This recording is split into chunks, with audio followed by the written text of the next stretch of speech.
আসসালামু আলাইকুম ওরহমতুল্লাহ। প্রিয় শিক্ষার্থী, আজকে আমরা তৃতীয় অধ্যায়ের একটা ফার্স্ট ভিডিও শুরু করলাম। আহ, তোমরা হয়তোবা জানো যে এই অধ্যায়টা তোমাদের জন্য কতটা গুরুত্বপূর্ণ, তিন অধ্যায়টা। কারণ হচ্ছে তোমাদের টোটাল আইসিটি পরীক্ষাতে পরীক্ষা হয়, লিখিত পরীক্ষার কথা বলছি আর কি আমি। লিখিত পরীক্ষা হয় তোমার হচ্ছে 75 মার্কের জন্য, অর্থাৎ সিকিউ থাকে হচ্ছে 5টা, যেখানে হচ্ছে 50, আর এমসিকিউ হচ্ছে 25টা, এই হচ্ছে 75 মার্কস। বাট এই অধ্যায় থেকে তোমার বলতে পারো 27 থেকে 28 মার্কের কোশ্চেন পেয়ে থাকো আর কি প্রতি বছরেই।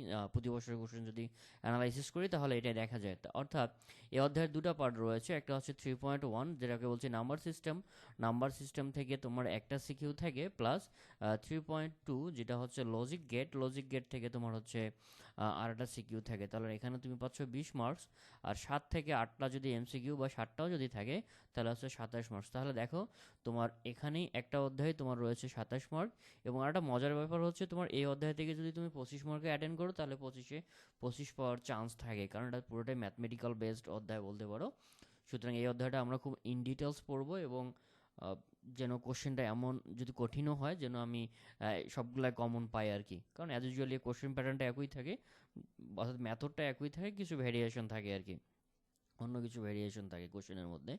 তো আমরা এই অধ্যায়টা এখন শুরু করতে যাচ্ছি, এবং আশা করি তোমরা পুরো ব্যাপারটা এনজয় করো। বাট এটা একটা বেসিক অধ্যায় হতে যাচ্ছে, পরের ভিডিওগুলো আরও তোমাদের জন্য খুবই গুরুত্বপূর্ণ। বাট এই অধ্যায়টা বা এই ভিডিওটা তোমাকে, এই অধ্যায়টা বুঝতে গেলে এই ভিডিওটা তোমার জন্য আসলে খুবই হেল্পফুল হবে।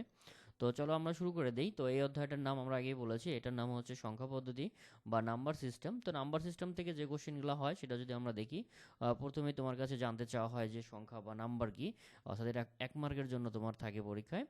তো আমরা যদি বলি যে সংখ্যা বা নাম্বার কি, তাহলে আমরা বলতে পারি যে সংখ্যা হচ্ছে একটা উপাদান যা কি করে কোনো কিছু গণনা করার জন্য, পরিমাপ বা পরিমাণ করার জন্য ব্যবহৃত হয় আর কি।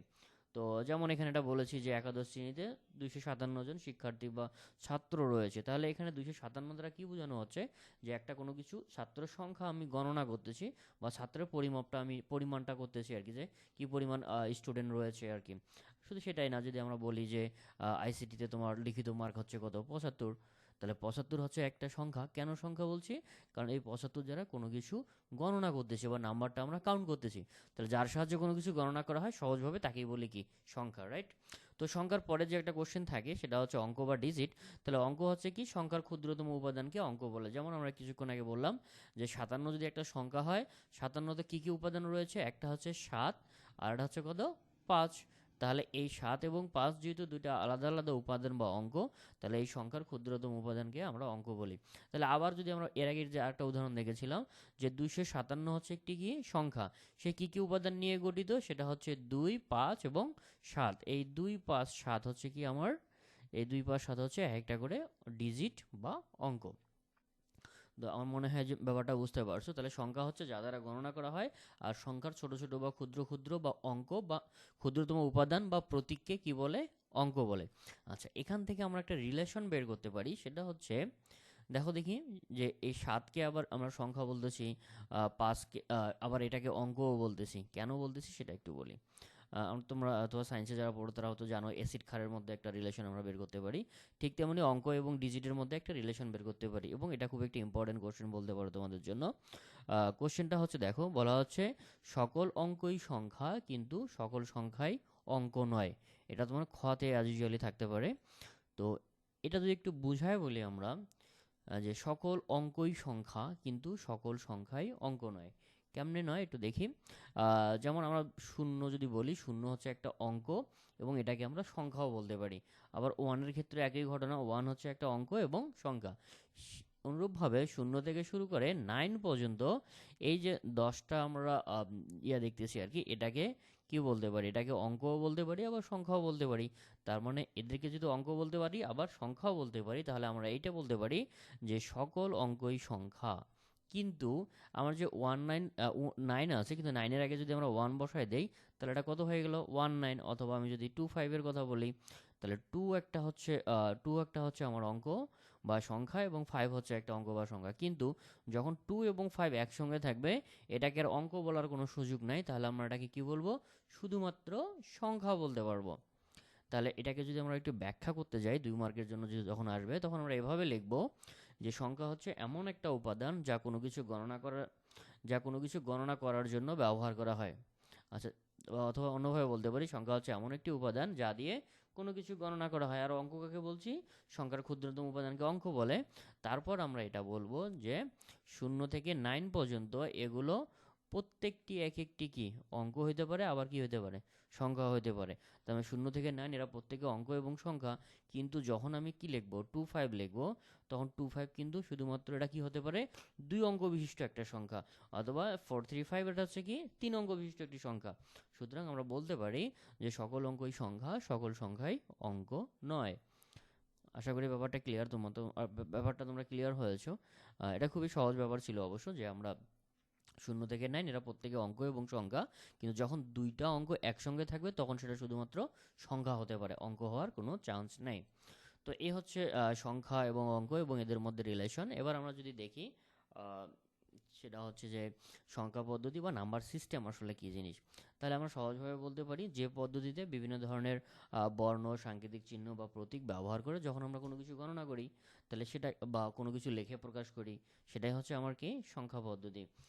যেমন কিছুক্ষণ আগে আমরা যদি বললাম যে এতজন শিক্ষার্থী রয়েছে, তাহলে কি ব্যবহার করেছিলাম, বিভিন্ন ধরনের নাম্বার ব্যবহার করেছিলাম আর কি, তাই তো, যেমন 25 এটা হতে পারে। আবার শুধুমাত্র যে আমরা এগুলোই ব্যবহার করব তা না, আমরা বিভিন্ন ধরনের বর্ণও ব্যবহার করব। কীরকম, যেমন হচ্ছে A to F, এটাও কিন্তু আমাদের একটা বর্ণ, বাট বর্ণগুলো কি করতেছি, এটার দ্বারা আমরা কোনো কিছু গণনা করি। এই পদ্ধতিটাকে হেক্সাডেসিমাল সংখ্যা পদ্ধতি বলে, এটাকে ডেসিমাল বলে, বা আমরা অক্টালও বলতে পারি। তার মানে আমরা বিভিন্ন ধরনের কি ব্যবহার করব, শুধুমাত্র সংখ্যাই ব্যবহার করব তা না, তাহলে আমরা বিভিন্ন ধরনের বর্ণও ব্যবহার করতে পারি, সাংকেতিক চিহ্ন বা প্রতীক ব্যবহার করি। এদের উদ্দেশ্য কি, এটার দ্বারা আমি কোনো কিছু গণনা করব অথবা প্রকাশ করব। সেটা প্রকাশ করাটা হতে পারে লিখে প্রকাশ করতে পারি বা অন্যভাবে প্রকাশ করতে পারি। তাহলে আবার বলি, যে পদ্ধতিতে বিভিন্ন ধরনের বর্ণ, প্রতীক, সাংকেতিক চিহ্ন বা বিশেষ চিহ্ন ব্যবহার করে আমরা যখন কোনো কিছু গণনা করব অথবা লিখে প্রকাশ করব, তখন সেটাকে আমরা বলবো সংখ্যা পদ্ধতি। ওকে, তাহলে এখন যদি আমরা সংখ্যা পদ্ধতির প্রকারভেদ জানতে চাই, তাহলে এটাকে সাধারণত আমরা যদি স্থানীয় মানের উপর নির্ভর করে আমরা প্রকারভেদটা করি, বা উপস্থাপন পদ্ধতির উপর নির্ভর করে যদি আমরা এর প্রকারভেদটা বের করতে যাই, তাহলে সংখ্যা পদ্ধতিকে আমরা দুই ভাগে ভাগ করি। তাহলে এখানে প্রশ্নও থেকে যায় যে আসলে স্থানীয় মান জিনিসটা কি। আমরা এটাকে যদি এভাবে বলি যে একটি অঙ্ক যে স্থানে অবস্থান করে ওই স্থানে তার যা মান হয় তাকে তার স্থানীয় মান বলে। ব্যাপারটা একটু এভাবে দেখো, যেমন আমি যদি এখানে 5 আর 5 লিখি, তাহলে এই 5 এবং এই 5 এর কিন্তু স্থানীয় মান এক না। আমরা এভাবে ক্লাস 3-4 পড়েছিলাম যে 5 এর স্থানীয় মান 5 একক, তাহলে 1 গুণন আমরা 5 দিতাম, দেন লিখতাম কত 5। আবার এই 5 এর স্থানীয় মান ছিল কত, 10 তাহলে 10 গুণন কি দিতাম 5, তাহলে এটা হয়ে যেত কত 50। তাহলে এটা 5 এর স্থানীয় মান হচ্ছে 5 একক, আবার এই 5 এর স্থানীয় মান হচ্ছে 10। তাহলে এ যদি এককের ঘরে অবস্থান করছে তার এর মান হয়ে গেছে 5, আর এ যদি দশকের ঘরে অবস্থান করতেছে এর মান হয়ে গেছে কত 50। তাহলে আবার বলি, একটি অঙ্ক যে জায়গায় থাকবে ওই জায়গায় তার যা মান হবে তাকে তার স্থানীয় মান বলে। তাহলে এই স্থানীয় মানের উপর ভিত্তি করে সংখ্যা পদ্ধতিকে আমরা দুই ভাগে ভাগ করি, একটা হচ্ছে অস্থানিক বা নন পজিশনাল নাম্বার সিস্টেম। তাহলে নন পজিশনাল নাম্বার সিস্টেমটা কাকে বলছি, যে পদ্ধতিতে সংখ্যার মান ব্যবহৃত অঙ্কসমূহের অবস্থানের উপর নির্ভর করে না। তাহলে ব্যাপারটা কীরকম, তাহলে সংখ্যার মান কার উপর নির্ভর করবে না, অঙ্কের অবস্থানের উপর। আচ্ছা, আমরা টালি চিহ্ন দিয়ে অনেক পরিসংখ্যানের কাজ করেছিলাম আর কি আমরা, তো টালি নিয়ে উদাহরণটা দেই। আচ্ছা, মনে করো টালি চিহ্নতে তোমরা 3 কিভাবে লিখতা, 3টা ডায়রি দিতা, তাহলে একটা ডায়রি এখানে দিলাম। আচ্ছা, এই ডায়রিটা যদি আমি এখানে না দিয়ে এখানে দিই তবু 2 হবে না। আচ্ছা, পরের 3টা আমি যদি এখানে দিতে চাই তাহলে কত 3 হবে। আচ্ছা, আমি এই 3টা এখানে না দিয়ে এখানে দিলেও কিন্তু 3ই হতো। তার মানে অঙ্কগুলো যে কোনো অবস্থানে থাকতে পারে, তাতে কি 3 পরিবর্তন হচ্ছে, পরিবর্তন হচ্ছে না। তাহলে আমরা আবার যদি আমরা রোমান সংখ্যার কথা বলি, রোমান সংখ্যায় আমরা 10 লিখতাম এভাবে একটা এক্স দিয়ে। আবার যদি আমরা 20 লিখতে যাই তাহলে কি করতে হতো, ডাবল এক্স দিতে হতো। 30-এর দেওয়ার জন্য এখানে একটা এক্স দিতে পারে, অথবা কি দিতে পারি, এখানে দিতে পারি। তাতে কি আমার 30 কোনো চেঞ্জ হচ্ছে, অর্থাৎ সংখ্যার মান কি চেঞ্জ হচ্ছে কিনা, অবশ্যই চেঞ্জ হচ্ছে না। তার মানে এই আমরা এটাকে 1 বলি অথবা এই এক্সটাকে বলি, এর অবস্থানটা যে কোথাও হতে পারে, তা সবসময় কিন্তু তাতে কোনো মানের পরিবর্তন হচ্ছে না। তার মানে সংখ্যার মান কার উপর নির্ভর করে না? অঙ্কগুলোর অবস্থানের উপর নির্ভর করে না। যদি অবস্থানের উপর নির্ভর না করে তাহলে অস্থানিক। তোমাদের একটা উদাহরণ দেখাই। আমরা উদাহরণের মধ্যে কি কি লিখেছি দেখো, এখানে লিখেছি আমরা হায়ারোগ্লিফিক্স, মেয়ান, রোমান বা টালি। আমরা টালি এবং রোমান নিয়ে কথা বললাম। মেয়ান হচ্ছে এরকম একটা সংখ্যা পদ্ধতি যেটা নন পজিশনাল। একটা হায়ারোগ্লিফিক্সের এটা তোমাদের ইমেজ দিয়েছি। তাহলে দেখো এখানে হায়ারোগ্লিফিক্সের ক্ষেত্রে এখানে 10 বলতে কি বোঝাচ্ছে, একটা এরকম এনের মতো চিহ্ন, বা হয়তো তোমরা এটাকে ইন্টারসেকশন বলে চালাই দিয়েছিলা, বা আমরা করেছিলাম আর কি, ইন্টারসেকশনের মতো দেখতে অনেকটা এরকম। তাহলে এখানে 10 বলতে কত বোঝানো হচ্ছে হায়ারোগ্লিফিক্সে? তাহলে 10 বলতে বোঝানো হচ্ছে যে একটা যদি আমরা এন দেই তাহলে 10, তাহলে এখন যদি আমি 20 বোঝাতে যাই তাহলে আরেকটা এন দিব, 30 বোঝাতে চাইলে আরেকটা এন, কিন্তু এই এনটা আমার যে কোনো পজিশনে থাকতে পারে। তাহলে এটা একটা হচ্ছে হায়ারোগ্লিফিক সংখ্যা পদ্ধতি, যেটাকে বলছি অস্থানিক বা নন পজিশনাল। তাহলে নন পজিশনাল সংখ্যা পদ্ধতিতে অঙ্কগুলো যেখানেই রাখি না কেন তাতে কোনো সংখ্যার মানের পরিবর্তন হচ্ছে না। এজন্য এই এটাকে আমরা বলছি অস্থানিক সংখ্যা পদ্ধতি বা নন পজিশনাল সংখ্যা পদ্ধতি। ওকে, তাহলে এখন চলো আমরা পরবর্তী টপিকসে যাই। সেটা হচ্ছে, একটা তো দেখলাম অস্থানিক, তাহলে এবার কি হবে? স্থানিক সংখ্যা পদ্ধতি। তাহলে যে পদ্ধতিতে সংখ্যার মান অঙ্কসমূহের অবস্থানের উপর নির্ভর করে তাকে স্থানিক সংখ্যা পদ্ধতি বলে। আহ, আমরা একটা উদাহরণ এরকম দেখে এসেছিলাম, বা কিছুক্ষণ আগেও এটা নিয়ে কথা বললাম, যে প্রথমটা হচ্ছে একক, দশক, শতক, হাজার। আচ্ছা, এটা একটু সহজভাবে দেখি। আচ্ছা, মনে করো আমি লিখবো হচ্ছে কত লিখতে পারি, 123। হ্যাঁ, তাহলে 123 লেখার জন্য 3কে আমার এককের ঘরে রাখতে হবে, 2কে দশকের ঘরে এবং 1কে শতকের ঘরে। কিন্তু আমি যদি চিন্তা করতাম যে না, আমি অঙ্কগুলোর অবস্থান আমি যে কোনো রাখবো, সে মনে করো 3, 1, 2, এভাবে রাখলে কি আর সেটা 123 হলো? হলো না। তাহলে সংখ্যার মান কার উপর নির্ভর করবে? নির্ভর করবে অঙ্কগুলোর অবস্থান কোথায় তার উপর।